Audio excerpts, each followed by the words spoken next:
Ang sinasabi sa atin ni Aling Margarita ay kapag nakakainom na itong si Rose, kinakailangan pong ilagay ninyo siya sa kwarto. Opo. Para hindi na uminom, para hindi Opo. na magwala. Opo. Tapos pag tumalon, bakit po ninyo sinasabing hindi nyo tinulak? Eh kasi po, ay kung namatay, ako may kasalanan, baka itinulak ko. Bakit mo pinahihirapan yung iyong biyenan? Hindi ko siya pinahirapan. Talagang alam naman niya, wala nang dumating ako sa bahay nila, ganyan na ako eh. Aling Margarita, mahal nyo naman po si Rose at tanggap nyo siya na siya ang minahal ng inyong anak. Eh kasi po, nagkakasundo sila, nagmamahalan. Wala po akong magagawang pigilin ang gusto nila. Kung ano problema nila, tutulungan ko sila. Ang susunod ko pong katanungan, Aling Margarita, kilala nyo po ba si Carol? Opo. Kilala nyo siya? Opo. Pinuntahan po niya kayo? Kinausap po niya kayo? At mukhang mayroon siyang problema at ng kanyang kinakasama at sangkot po doon si Rose. Bakit hindi po kayo naniwala sa sinabi ni Eh Carol? paano po? Paano ako maniniwala sa kanya? Dahil alam ko ugali niya, naglalasing lang, nagwawala, pero hindi ko alam na sila, hindi may kinakasama. Hindi lahat ng Niloko sinasabi siya. ng manuga mo, tama. Niloko siya. Tingnan nyo nga itsura niyan. Sa Niloko totoo siya. lang, hindi lahat ng sinasabi niyan pwede niyong paniwalaan. Eh, Sino anong ang pakialam lumoko mo? kanino? Dahil Niloko lang ako. kasi at saka Kasi asawa ko kinakailangan naman namin dahil niya. siya ay manuga Asawa ko ko. kinakailangan Wala kang pakialam. Wala kang Okay. pakialam. Sandali lang po. Asawa ko Ano po yung kinakailangan niya. sinasabing niloko kayo? Kapatid niya, sa dance contest, Bago ka mag-judge, tanungin mo muna. Binayaran ko ng buo, mistapa pa yung 200, 300 na lang. Amoy stapa salita pa yung niya, 200. stapa. Isipin mo nga yung sinasabi mo. Hindi kami ganun magkapatid. So may Mare, naging pasa. away ang kapatid mo Nadami po. sila. at si Aling Margarita. Yun po ba ang dahilan kung bakit hindi kayo naniniwala na may relasyon si Nalalaki Rose na manuga mo, at hindi ka si naniniwala. Elyong? Bago ko po kayo tinawag, hindi po ba ninyo narinig? Tinanong ko si Rose kung may relasyon sila ni Elyong. At ang sabi mo, Rose, ay... Mabait yung manugang mo. Eh, pag napatunayan ko yan, papatunayan ko sa inyo na hindi ako konsentidor na mga biyanan, eh, tatamaan sa akin to.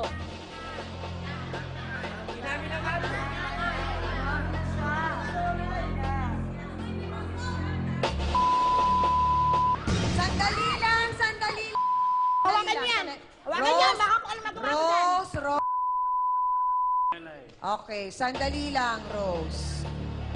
Rose, pakilapit na nga. Minahal kita!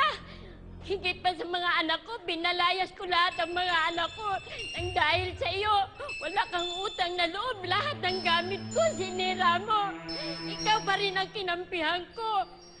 Dahil ang bunso kong anak, minahal ko. Kasama na siya, pero hindi ko sila pinalayas. Ang mga anak kong dalawa, pinalayas ko. Sa gabi, nag-volunteer pa ako ng pagkapulis. Mga kapatid, Lahat- dati pa raw ay hindi na niya gusto si Elyong para kay Carol. Bakit kaya? Narito ang ate po ni Carol naman na si Merly Castro. Pasok!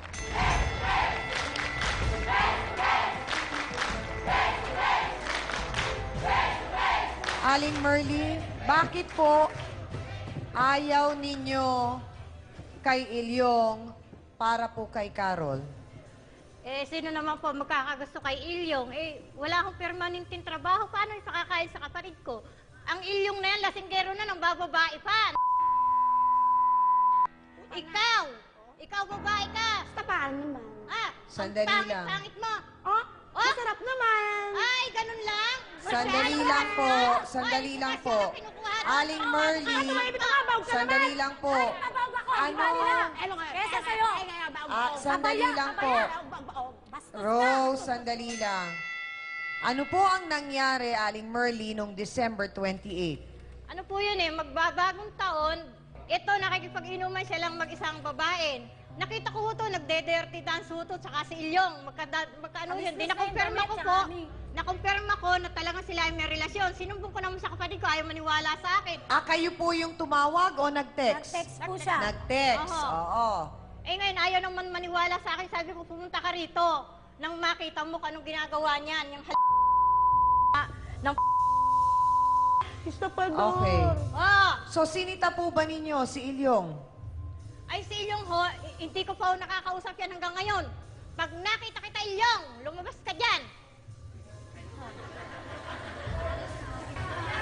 So, hindi po ninyo nakausap si Ilyong Hindi po, sila doon lang, sa naging pangyayaring yon. silang mag-asawa lang ho. Alam po ba ninyo kung nasaan si Ilyong? Hindi ho, hindi ko po sila siya nakikita. papakita sa amin. Kasi Kahit sa'yo, Rose, hindi mo alam kung nasaan si Ilyong? Magkikita kami. Magsama na kayo buong buhay nyo. Pumunta kayo sa impyerno. Yun. Hindi ko para pakisamahan. Ayoko nga ng obligasyon eh. Boyfriend lang, no? Kapal na mukha.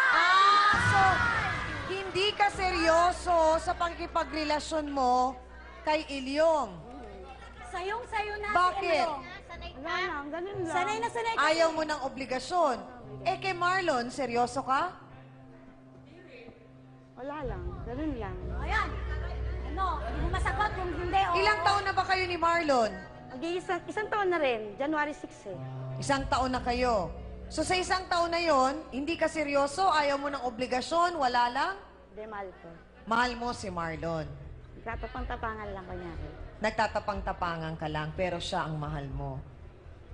Mahal na mahal daw niya si Rose kahit palainom ito at tinanggap niya.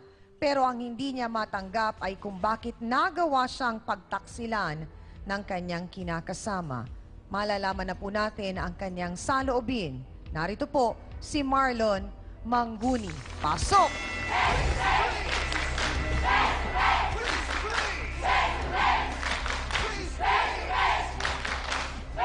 Marlon, diretsahang tanong, ano ang minahal mo kay Rose? Ma'am, ano po, mabait po yan, maasikaso pong asawa po yan. Kahit ganyan po na lasinggera, nagiinom. Tinanggap mo yon kahit na Opo. medyo malakas siya uminom. Opo. Nakokontrol mo naman siya. Kumbaga, Opo, nakakayanan pagka mo. magkasama ko kami dalawa sa bahay na pag ako magiinom, hindi siya magiinom. Iiwas siya.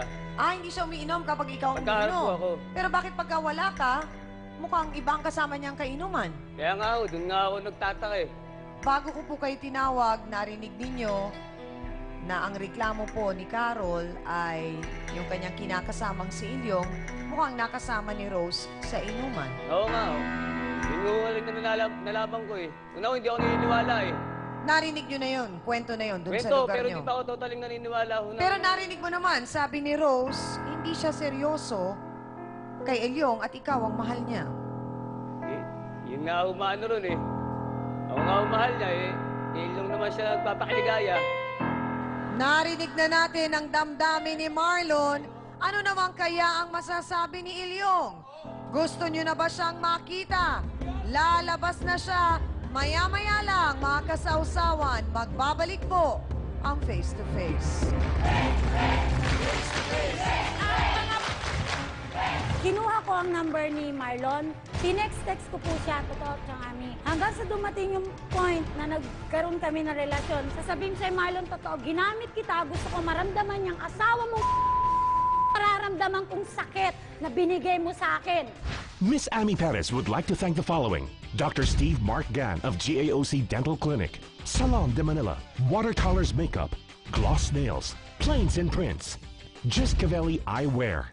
Hans Mortel would like to thank the following: Dr. Manny and Paikalayan, Dr. Ariel Recto Dabalus, Nail Necessity, Head, Foot and Body Spa, necessity for your body and soul. Face to Face would like to thank the following: AXN Time and Sports Shades, EC27 Guava Plus Organic Soup effectively controls 27 skin problems. F101, wear your needs. Home Appliances by Minami, galing ng quality. We always start your day with a new Lucida DS products. Ito ang tunay na masarap, select soy sauce. Kaya toyo pa lang, ulam na. Ito ang bilhin. Ultra Mega Supermarket, wholesale and retail. Sundance, your business in fashion. Your partner in style. Prime Rocks Bleach, ang bleach na di masangsang.